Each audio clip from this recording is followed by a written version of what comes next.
Welcome to the Frontlines of Leadership podcast, where my guests tell stories and share principles to inspire the rising generation of leaders. In today's episode, I'm excited to welcome Matthew Van Wagenen to the Frontlines of Leadership podcast. Matt is a retired U.S. Army Major General with 35 years of distinguished service, including 19 years in Europe, one of the longest tenures of any senior Army leader in the region.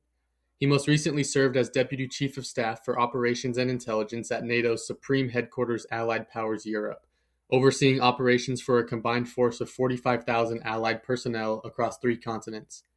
His career spans combat deployments to Afghanistan, Iraq, and Georgia, and deterrence operations across NATO's eastern flank as Deputy Commander of USV Corps. Known as a transformational people-first leader, Matt brings deep expertise in transatlantic security, strategic partnerships, and emerging defense technology. Matt also holds a bachelor's degree from Marquette University and a master's in military science. Matt, welcome to the Frontlines of Leadership podcast. Hey, Matt, thank you so much for being willing to come on the podcast. I'm extremely excited to have you on and to hear your leadership principles and experience. So thanks for being willing. Hey, no, it's great to be here, Jackson. I'm actually talking to you from Madison, Wisconsin right now. My daughter graduates tomorrow from UW-Madison, so I'm a proud parent, among other things. So, yeah, Yeah, good to be here today. that's awesome. And congratulations to her and your family. That's exciting. Um, but we'll jump into the first question. Just for the listeners, I know Matt through my dad. They served in the Army together. My dad continues to serve, and Matt still continues to serve in a capacity. He's retired now, but you'll hear that in the bio, and still serves in a capacity to advising NATO and among other things. So I'm excited to hear his experience through the military and strategic advising. And we'll jump into the first question, Matt. Through your career in the Army, defense, strategy advising, who is one of the greatest leaders that you've had in your life? And as you experience that leader and witness their leadership, what attributes did they possess that made their leadership stand out to you? It's my last tour in service with Deputy Chief of Staff of Operations and Intelligence at NATO, and I served for SACEUR directly, General Chris Cavoli. Probably one of the greatest leaders that I served for in 35 years of the Army. What was his key attribute? He knew how to be a strategic leader, and he still knew how to take care of soldiers, sailors, airmen, and Marines. When you can do both of that, it's an incredible gift. It was a pleasure to serve for him, kind of in the end of my career too. But yeah, he stands out there, and it was interesting as I've had many great leaders I worked for to really go in the final chapter of my military career working for one of the greatest. Yeah, there's a couple things thoughts that come to mind when you say that. The first thing you said that it was in your last tour, your last service position in the Army. And it's cool to hear you say that, first of all, because you've had this accomplished career, retired as a major general, a two-star general for those who don't know, and you're still learning. You're still taking in from your leaders around you, and like that just is a cool note to you and like your ability to still be curious, even though people are learning from you, like young soldiers and people you're leading are learning from you, and you're such a great leader that you understand I still need to be learning and never get complacent and keep learning. So, what was that like for you? You had an accomplished career already and you're still learning. And how do you stay curious as a leader doing that? I think part of what drove it in shape Supreme Headquarters Allies Powered Europe was it was a 32 nation alliance, right? And it still is and forever will be. And it was you had to almost had to learn again of how to really lead in a multinational environment. Certainly, I watched Chris Cavoli do it every day. It was good to emulate what he was doing. Um, but that's a different type of leadership. When you're leading 31 other nationalities, and you're having to, you're not going to compel them to do anything. Hmm. You have to convince, you have to lead with trust. So it was a fascinating environment, and at a very difficult time that still is right now, with a war in Ukraine and a really NATO in a crisis. So the last 4 years there, I was fortunate to be there, but I tell you, I learned not only from Chris Cavoli, but I learned from 31 other nations every day. Yeah. And what you really have to do, the first thing is unlike a national environment, if you're leading a corporation or you're leading an army formation, you have to listen to others, Mm, because until you can gain an understanding of what they how they feel, what their perspective is, you're never going to be able to lead forward. And so mm. yeah, it was a great opportunity that I had in the last. I had worked in NATO before, but never in the most difficult environment I think NATO's been in probably in decades. Yeah, that's amazing. And I think it is important for leaders, despite their experience or age, is to continue learning.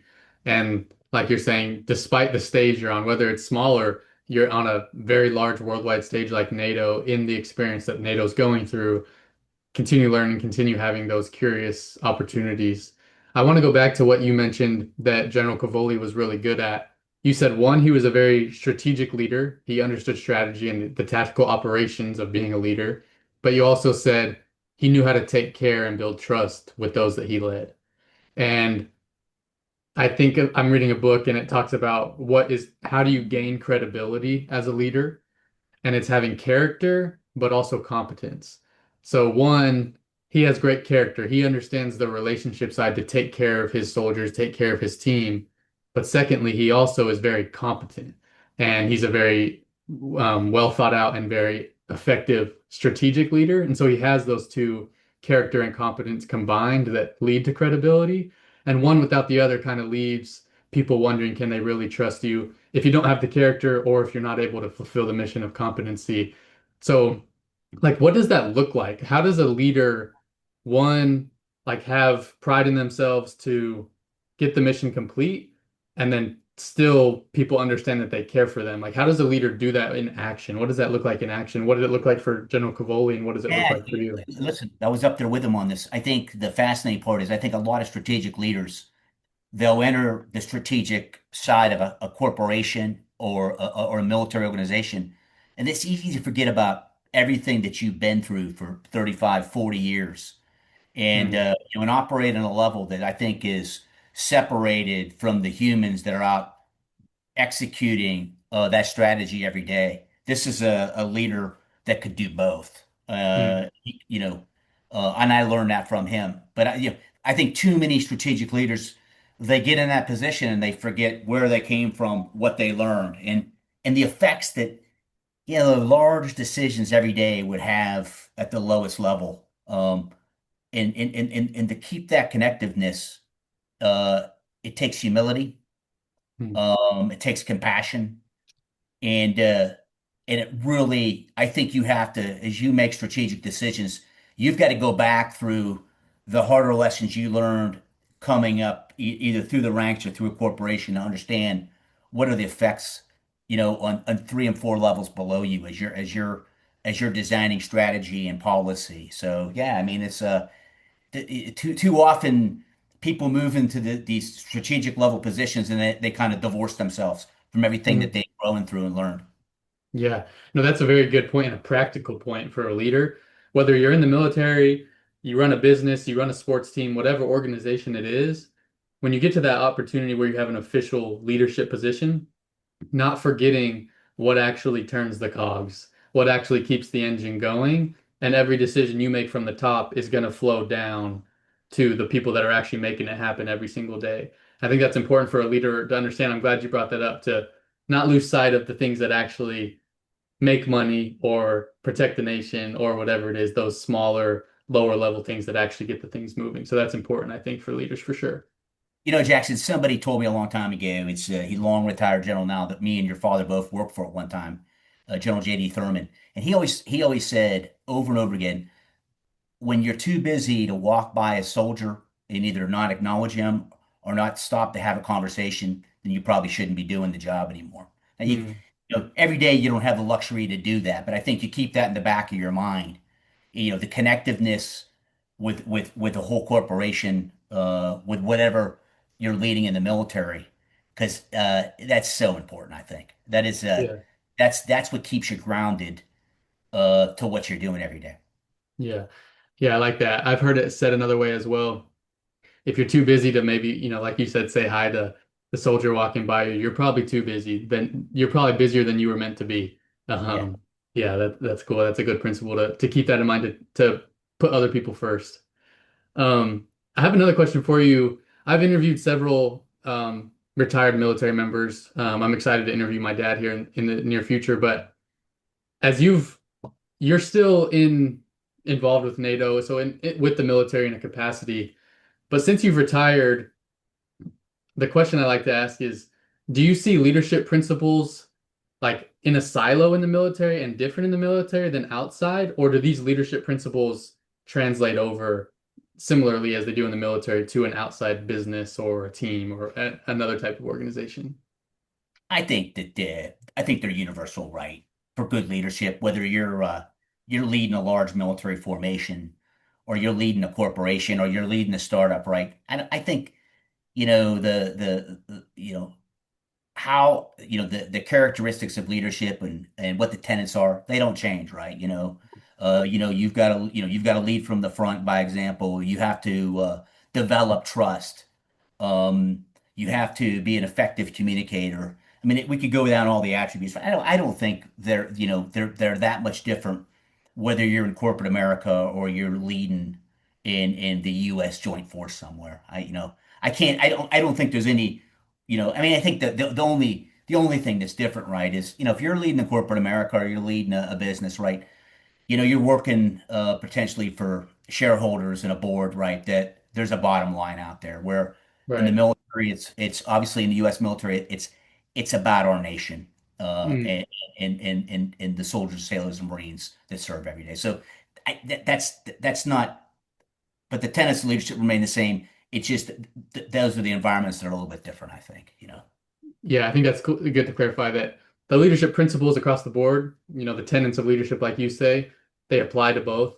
But, the mission of lives at stake through, protecting the nation might be a little different than, increasing the bottom line. I think that's that's good to clarify. But like you said, I agree. I think despite the organization, whether you're a major general in the army or if you're a CEO of a company, like the leadership principles, like you said, that we could dive into any day. We could spend hours talking about humility and compassion and the ability to communicate, but all of them translate over and they work in any environment. So I think that's true.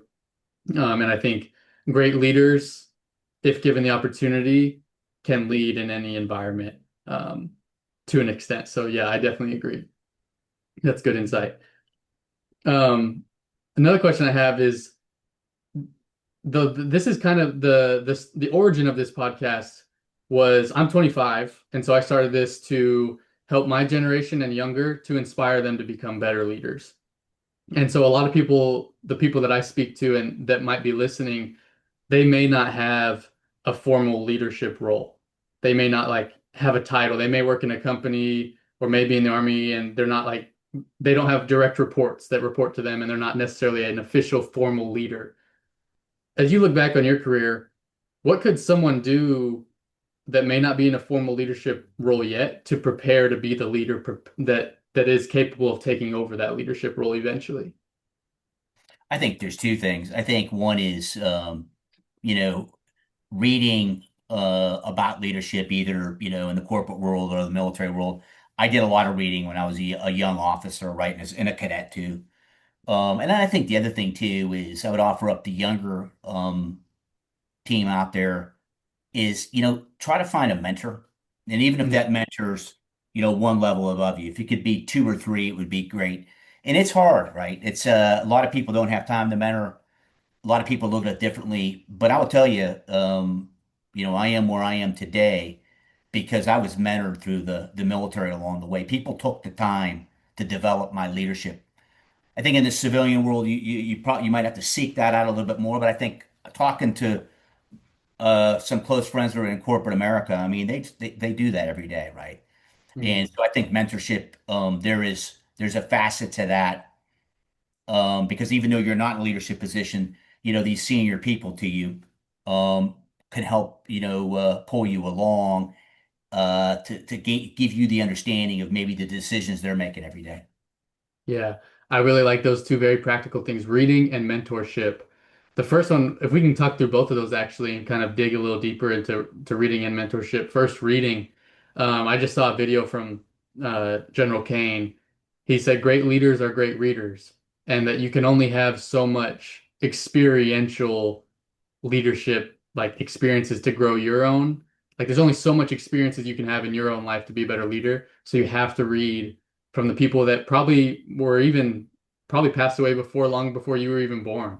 And so being able to read and is going to only add to your ability to be a better leader and gain those insights because you're not going to have every experience the world had and have written about it for years and years. So I think Jackson, that's me and your important. father, we came up in the same time in the military, and we were kind of, we were born on the global war on terrorism post 9/11. Like nobody can teach you how to lead in combat, right? They can train you to do it, they can prepare you to do it, but in the end, you're going to kind of learn under fire. But I will offer this up.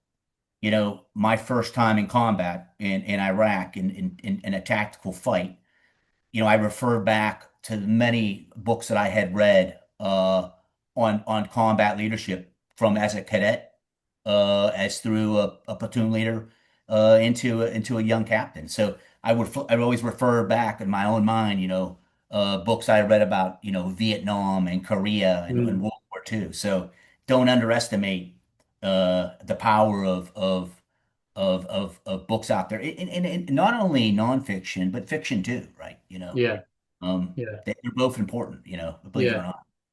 That's important. And it's okay if you don't have an answer to this next question, but if you were to think on like the top of your mind, do you have any recommendations, like one or two books that would be good for like someone wanting to develop their leadership skills that have really helped you? Sounds like Well, you've read a I lot, so certainly can speak from the military aspect, right? This Kind of War by T.R. Fehrenbach, written post Korea, right? What it teaches, well, all officers of all ranks is the cost of unreadiness, and not being prepared to go fight your nation's war. So it's a classic novel. It's written post Korea, and it's timeless, right? You could pick it up today if you're a cadet in ROTC at wherever or at West Point. So I think that's a foundation of one that I think is critically important that I carried when I was a brigade commander at Fort Hood. I made all my company commanders read that thing, and we talked about it. So yeah, I mean, there's a lot of books out there, but like that's yeah. the one that burned into my soul at a very young age, when I was a second lieutenant Erlangen, Germany. Sweet. Thanks for sharing that. I haven't read that. I'll definitely have to pick that one up. That's awesome. Sweet. Well, let's move into the second one, the mentorship.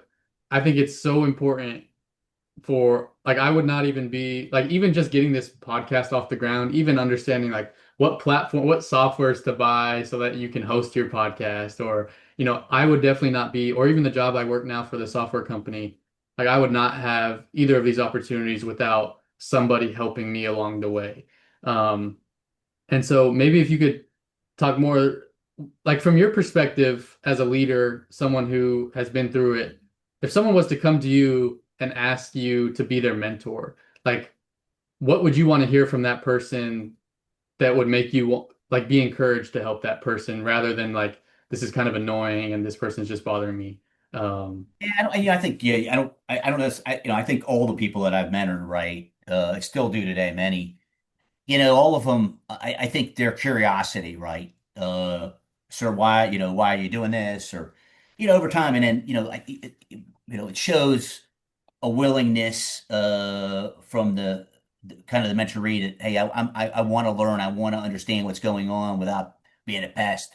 And a lot of people will pick that up and go like, hey, if you really want to understand the business or the profession, um, you'll get picked up pretty quickly. I don't know, all the senior people I know, all of them continue to mentor down to a very young level today, because it's important, right? I didn't get where I am without people taking the time to invest in me.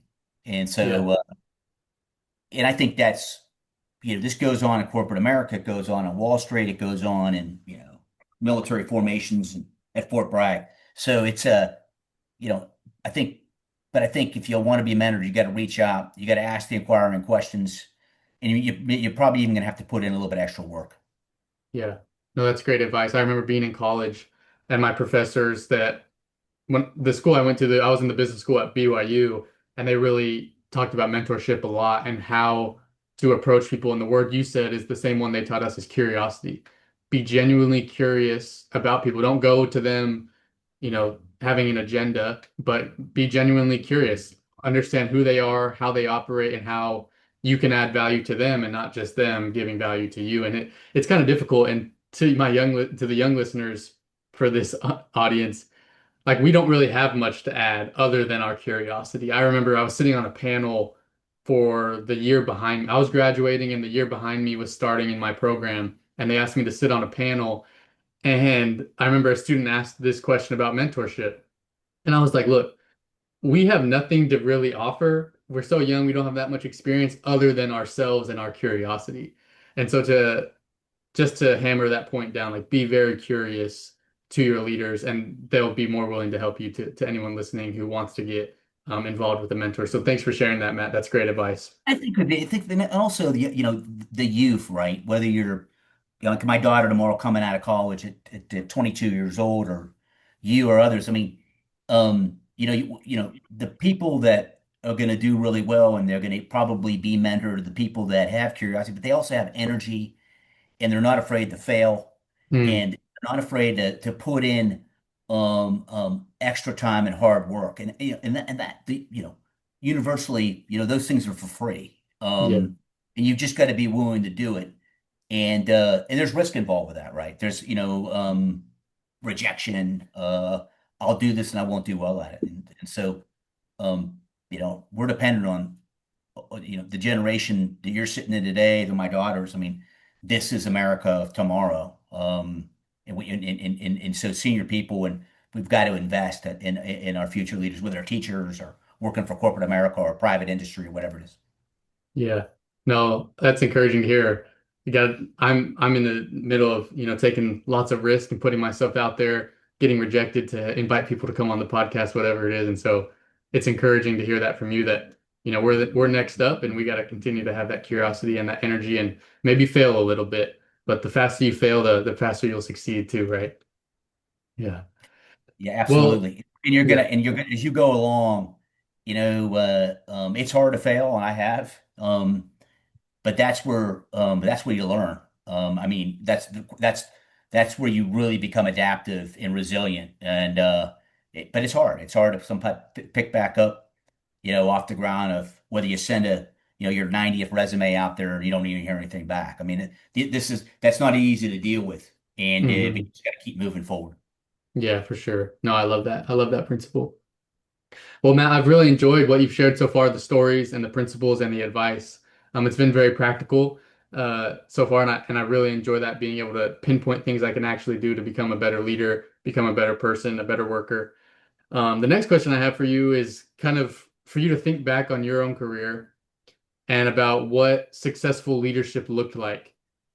And if you have any insight to when you were first in the Army and to where you're at now, how has your perspective on what being a successful leader looks like changed over the years? Um, I think I think it's been just continual learning. But here's what I really learned as I went to really from the tactical to the operational side of the Army is you have to be tied to your job, and people won't like to hear this continuously. And that doesn't mean you don't have time for family, you have time for friends, you have time for whatever you want to do, church or whatever. But if you really want to be successful, it's a 24/7 a day or 24 hours a day, 7 days a week sport. And I mean, you can't, you can't unplug. Doesn't mean you have to be attached to your job, every minute on your phone, 24 hours a day. But you've got to be all in, Hmm. whatever you're doing. And I think I really learned that, as I went through the military, and the successful leaders out there, they're engaged. There was no There was no, I'm just going to turn off. It's the weekend. If you reach out to me, I'm not going to be available. You're available. You're present in some space. That's a hard one to digest for a lot of people. And I think if you go into places, our financial centers and our big business, it's just this is how the world works, right? And that maybe is not a great message for a lot of people that you know don't want to be reached out to in a weekend, but yeah, you got to be an engaged leader, and that's a continuous process. So Yeah. uh, very, very different as I Yeah. learned as I went along. No, I'm grateful you shared that, and I think you're right. I think a lot of people would maybe disagree, like in the corporate world, like, oh, like I'm off at 5, I'm off on the weekend, and I think there is something about work-life balance in that. But I feel like the principle here is like an engaged leader is an engaged leader in every aspect of their life as well. Like I think of my dad, it's like he's an elite military leader, from my perspective. I'm not in the army, um, but also like in his family life, like he is an elite leader to his family, in my opinion, as well, and in his church service or whatever it is. And I think great leaders, no matter what environment they're in, they're not turning off. It's not like, oh, I'm gonna go be a great leader. I'm gonna have compassion. I'm gonna be able to motivate, be disciplined in my job during the day, and then when I get home, I'm gonna be a deadbeat. Like that. Like great leaders aren't like that. And you can if a leader is like that, you'll tap into it. Someone who's watching will see that right away and look right through that. And so I think a principle along with that is that great leaders are engaged and great leaders in every environment. Um, and they don't compartmentalize their success as a leader because they're just like that's what elite leaders do, I feel like, in my opinion.